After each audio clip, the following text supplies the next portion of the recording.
There are lots of choices when it comes to marketing a dental sleep medicine practice. You can have someone going out and introducing themselves and making connections with physicians. You can do Google ads, you can do SEO, you can do mailers, you can do targeted social media advertising. There are plenty of options out there.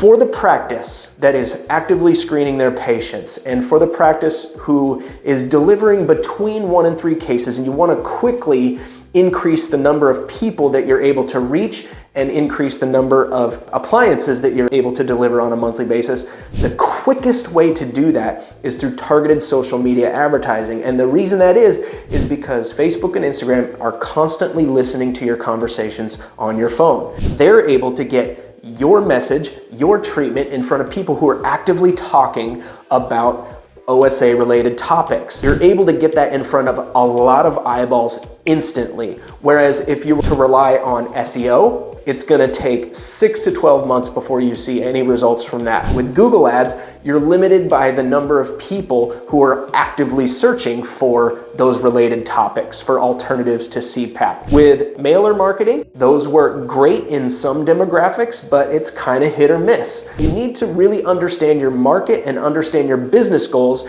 and make a decision on which avenue of marketing your dental sleep medicine practice makes sense for you personally and you as a business.